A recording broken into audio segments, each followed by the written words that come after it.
जय श्री राम। जय श्री हनुमान। दोस्तों, अगर आप हनुमान के भक्त हैं तो प्लीज़ इस वीडियो को पूरा देखना, क्योंकि आपको हनुमान जी के बारे में कुछ ऐसी बातें पता चलेंगी जो शायद आपको नहीं पता है। अगर आप हनुमान जी के भक्त हैं तो आप कैसे हनुमान जी की पूजा कर सकते हैं, क्या उसका सही तरीका है, ये भी मैं आपको इस वीडियो में बताने वाला हूँ। झारखंड के एक ज़िले गुमला में एक गाँव पड़ता है जिसका नाम है आंजन। उसी गाँव में माता अंजनी रहती थी, जहाँ पर हनुमान जी का जन्म हुआ था। माता अंजनी एक पुत्र प्राप्ति के लिए पवन देव की भक्ति कर रही थी, जिससे कि पवन देव की कृपा हुई उनके ऊपर और उन्हें एक पुत्र प्राप्त हुआ हनुमान के रूप में। उन्हें उसका नाम हनुमान रखा गया। तो एक दिन हनुमान जी को जब भूख लगी थी, बहुत ज़ोर से भूख लगी थी और माता अंजनी किसी काम से बाहर गई हुई थी, तभी उन्हें सूरज जी दिखाई दिए एक फल के रूप में। तो वो सूरज को खाने के लिए सूरज की ओर चल पड़े। सूरज ने हनुमान जी को एक नवजात बच्चा समझ के अपनी तेज से उन्हें जलाया नहीं।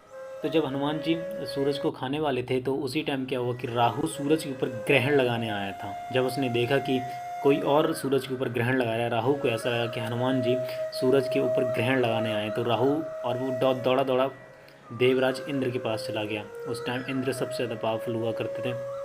तो जब इंद्रदेव ने ये सुना कि सूरज के ऊपर कोई और ग्रहण लगा रहा है, जबकि ये परमिशन सिर्फ और सिर्फ राहु को थी, सिर्फ एक ही चीज़ थी जो राहु को थी, वो एक ही चीज़ थी जो राहु करता था, वो सूरज के ऊपर ग्रहण लगाना। अगर अब वो कोई और करेगा तो राहु को ऑफकोर्स की बात है कोई अच्छा नहीं लगने वाला था। तो क्या हुआ कि इंद्रदेव ने अपना वज्र उठाया और चल दिए सूरज की ओर। जब उन्होंने देखा कि एक बच्चा सूरज को खाया जा रहा है, तो उन्होंने अपना वज्र हनुमान जी की तरफ फेंका और हनुमान जी को अपने वज्र से घायल कर दिया, जिसकी वजह से हनुमान जी मूर्छित हो गए, बेहोश हो गए।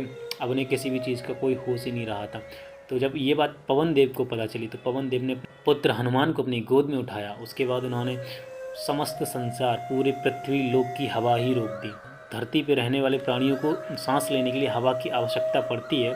तो जब सब देव लोग पवन देव के पास गए, उन्होंने पूछा कि आपने ये हवा क्यों रोक दी। तब उन्होंने अपने मूर्छित पुत्र को हाथ में लिए हुए बोला कि अगर मेरा पुत्र अभी जीवित नहीं हुआ या फिर अभी नहीं उठा तो ये सारा संसार मैं उथल पुथल कर दूंगा, सारे संसार को मैं नष्ट कर दूंगा। इतना क्रोध देखकर सभी देवताओं ने फिर उनके क्रोध को शांत किया। और फिर तभी शुरू होती है हनुमान जी की असली स्टोरी। फिर सभी देवताओं ने महाबली हनुमान जी को सारे एक एक वरदान दिए। इंद्रदेव ने कहा कि वर्षा उनकी है, अग्निदेव ने कहा कि आग भी उनकी। ऐसे ही सारी पांचों इंद्रियां उन्होंने अपने काबू में कर ली। इसीलिए हनुमान जी सबसे ज़्यादा पूरे ब्रह्मांड में अब सबसे ज़्यादा शक्तिशाली वही हैं, महाबली बजरंगबली। इसीलिए उनसे बोलते हैं महाबली बजरंगबली। ये तो थी एक शॉर्ट स्टोरी जो हनुमान जी के बारे में आपको पता ही होनी चाहिए अगर आप एक हिंदू धर्म से बिलोंग करते हैं। अब बात करते हैं कि आप अगर बजरंगबली की पूजा करते हैं, मारुति की पूजा करते हैं, अगर बालाजी की आप पूजा करते हैं तो आप वो कैसे कर सकते हैं, क्योंकि बालाजी खुद एक बहुत बड़े भक्त थे भगवान श्री राम के। तो आप सोच सकते हैं कि अगर आपको उनका भक्त बनना है तो आपको आपकी क्या ही फीलिंग्स होनी चाहिए, क्या ही इमोशंस होने चाहिए, सब कुछ वे टू क्लियर होना चाहिए। अगर आपको हनुमान जी की पूजा करनी है, अगर आप एक हनुमान जी के अच्छे भक्त बनना चाहते हैं तो आपको कुछ भी नहीं करना। आपको मंगलवार के दिन सुबह सुबह नहा लेना है। नहाने के बाद में नज़दीकी जो आपका हनुमान जी का कोई मंदिर है आपको वहाँ पे जाना है।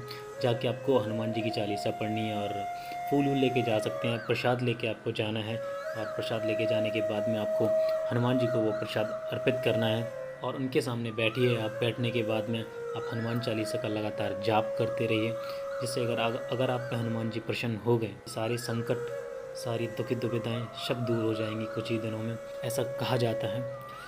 लेकिन आपको पता है कि हनुमान जी की पूजा करना इतना भी आसान नहीं है, क्योंकि हनुमान जी खुद भक्त रह चुके हैं भगवान श्री राम के। तो आप समझ सकते हैं कि वो कितने बड़े भक्त थे। तो अगर वो चाहते होंगे तो उनका भी भक्त कुछ ऐसा ही होना चाहिए, वो भी उनकी भी एक्सपेक्टेशंस होंगी कि उनका भक्त खुद एक उनके जैसा ही होना चाहिए। तो आपको अगर हनुमान जी की भक्ति सच्ची में करनी है, आपको दुनिया के मोह माया से बाहर निकलना पड़ेगा। और आप जो भी आपके हृदय में द्वेष या भावना कुछ भी होती है तो आपको वो भी बाहर निकालनी पड़ेगी। मतलब कि आपको बिल्कुल ऐसा रेस्ट फील कराना, मतलब कि आप आंखें बंद करें तो आपको बस ये लगना चाहिए कि आप बहुत सुकून में, एकदम पीस में, एकदम जैसे कि अगर आप अभी आंखें बंद करें अपनी उस चीज़ को फील करें तो आपको ऐसा लगना चाहिए कि अब मेरी दुनिया में कोई दुख दर्द कुछ भी नहीं है, बस मैं और मेरे बालाजी भगवान, बस इतना ही। तो वो होती है असली भक्ति, वो होती है दिल से भक्ति की हुई भगवान की। आपने ऐसा तो ज़रूर से देखा होगा कि किसी भी गाड़ी के पीछे एक पोस्टर लगा हुआ होता है जो बजरंगबली जी का होता है, वो कुछ ऑरेंज टाइप का होता है पोस्टर, वो आपने ज़रूर से किसी न किसी गाड़ी के पीछे लगा हुआ देखा होगा।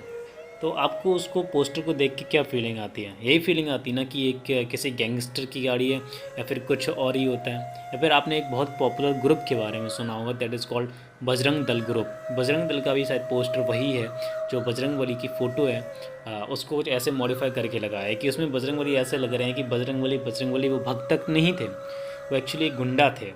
तो क्या इन लोगों को ये भी नहीं पता है कि इन्होंने जिस बजरंगबली को गुंडा बना दिया है, क्या वो कितने बड़े भक्त थे भगवान श्री राम के? अगर भगवान जी गुंडागर्दी पा जाएंगे तो फिर सोच लीजिएगा आप क्या ही होगा। हनुमान जी अगर गुंडागर्दी पा गए तो फिर आप समझ लीजिएगा, आप जो स्कॉर्पियो के पीछे छोटे से शीशे पे फ़ोटो लगा लेते हैं ना उनकी, प्लीज़ स्टॉप डूइंग दिस। आप होप यू गाइस आप सारी चीज़ें सही से समझ ही गए होंगे। अगर आपको वीडियो अच्छा लगा हो, अगर आपको वीडियो ज़रा सा भी नॉलेजेबल लगा हो तो प्लीज़ चैनल को सब्सक्राइब ज़रूर से कर दीजिएगा। तो चलिए गाइस, मिलते हैं नेक्स्ट वीडियो में, तब तक के लिए जय हिंद।